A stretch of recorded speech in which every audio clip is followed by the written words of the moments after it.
வாங்க வீடியோக்குள்ளே போகலாம். சமைக்கும்போது கஞ்சி கொஞ்சம் சூடாக தான் இருக்கும். அந்த பானை கொஞ்சம் சூடாக தான் இருக்கும். எனக்கு Too 45 hot. நிமிஷம் பிடிக்கும் இந்த கஞ்சி சமைக்க. இந்த கஞ்சிக்கு வந்து வயசானவங்களுக்கு செய்கிறோம். வாங்க வீடியோக்குள்ளே போகலாம். அம்மாவுக்கு 20 வயசு மேலே. ஸோ வந்து கொஞ்சம் கஞ்சி சாப்பிட்டாங்கன்னா ஒரு மாதிரியாக இருக்கும். ஸோ இந்த கஞ்சிக்கு வந்து பாசிப்பயிறு, ப்ரௌன் ரைஸ், கச்சாங் ஈஜான்னு சொல்லுவாங்க. கச்சாங் ஈஜாவ், அப்புறம் ப்ரௌன் ரைஸ். ஓகே, அப்புறம் 2 விதமான கிழங்கு. ஒன்று களி போட்டுக்கலாம். அரிசி வெந்தோடனே பூண்டோடு சேர்த்து, இந்த அரிசியோடு இந்த 4 பூண்டு சேர்த்து இதோட வேக வைக்க போகிறோம். அப்புறம் உருளைக்கிழங்கு தனியாக வேக வைக்க போகிறோம். ஸோ ஒரு பைட்ஸுக்கு இருக்கும். அவங்க முன்ன சாப்பிட்றதுக்கு போரிங்காக இருக்காது.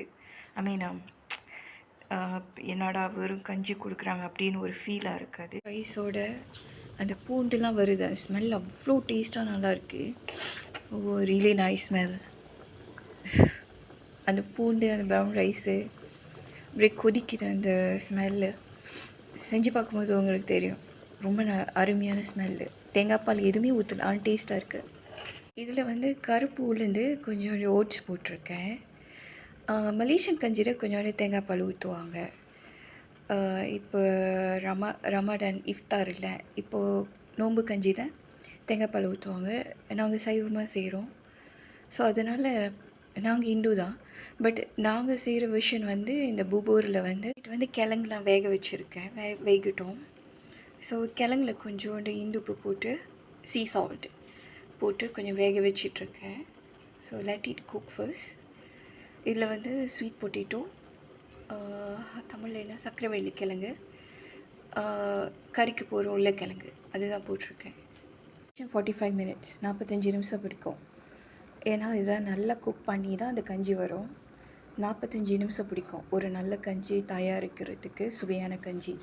இந்த கஞ்சியில் வந்து எண்ணெய் இல்லை, சீனி இல்லை, வெறும் இந்துப்பு மட்டும்தான். ஆனால் பால் கன்சிஸ்டன்ட் இதுக்கு வரும். பால் ஊற்றாமலே ஓட்ஸ் மில்கி நம்ம வெந்துருச்சா இல்லையான்னு பார்க்க போகிறோம். ஓகே ஓகே, வெந்துருச்சு பாருங்கள். வயசானவங்களுக்கு இந்த மாதிரி தான் சாஃப்டாக கொடுக்கணும். ஏன்னா நேற்று கம்ப்ளைண்ட் பண்ணாங்க நாசி கோரிங் கேரட் வந்து கடிக்க முடியலன்ட்டு. ஸோ நம்ம இன்றைக்கி வந்து கிழங்கு நல்லா வேக வைக்கணும்.